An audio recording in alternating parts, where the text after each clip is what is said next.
This man would deliberately throw a high-damage punch at crucial moments in each of his matches. He wanted everyone to see how powerful he was, but without truly injuring his opponents. The audience was shocked when they saw this, and they all bet that Jack would win in the second round. However, in the second round, Jack stood still and got punched by his opponent, knocking him down with a single punch. This was all part of Jack throwing a fake fight, because only in this way could he make money. After Jack deliberately lost the match, he would take out his frustration on life by street racing. But today, something went wrong. Jack was trying to avoid a pedestrian when he lost control of his bike and slid out, getting thrown off.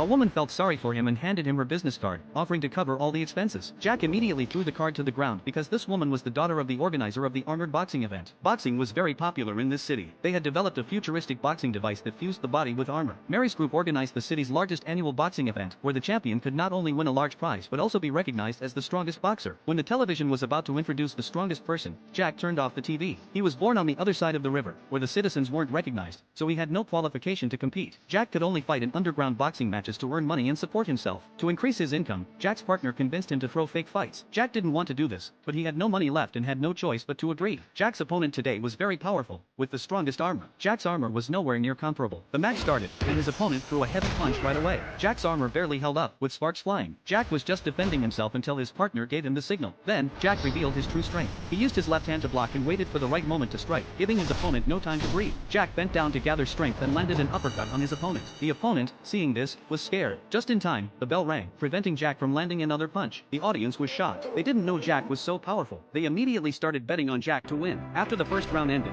Jack's armor's CPU started smoking. His partner quickly removed it and threw it into water to cool it down. The second round began, and Jack chose to stand still and take punches. His partner was watching the countdown, telling Jack there was 1 minute left and that he should prepare to end the match. This way, Jack wouldn't lose anything because his partner knew Jack was strong. Jack kept listening to his partner's instructions while taking the hits. To earn more money, he decided to let himself be knocked down by his opponent. After the match, Jack, as usual, went street racing. But today, something unexpected happened. He almost crashed into the daughter of the group's boss. Jack was already in a bad mood, and when he saw Mary, he became even more upset. He felt that Mary was arrogant and didn't know anything about boxing. Mary admitted that she didn't know much about boxing and thought it was just about hitting each other. Jack's words were overheard by Mary's bodyguard, who immediately walked up to Jack and warned him not to speak like that again. Jack didn't want to say anything more, so he raised his fists and took a fighting stance. He had no outlet for his emotions and felt that life was unfair. He just wanted to fight a real match. The bodyguard wasn't afraid either and assumed a stance. The tension in the air was palpable, and the two of them started laughing. Just as they were about to fight, Jenny called the bodyguard and stopped him from letting the fight happen. What Jack didn't know was that this incident would change his life forever. That night, Jack went to the underground boxing ring as usual, but this time, things were different. He decided that he wouldn't throw a fake fight anymore. To his surprise, his opponent was someone he recognized, Jenny's bodyguard. The audience was stunned. They didn't understand why the boxing champion would come to fight in this place. What shocked them even more was that the bodyguard's armor was top-tier, brand new, integrated armor that perfectly fused technology with the body. It was both powerful and agile. Jack's armor, on the other hand, was just a pile of junk he had scavenged from a trash heap. It couldn't compare at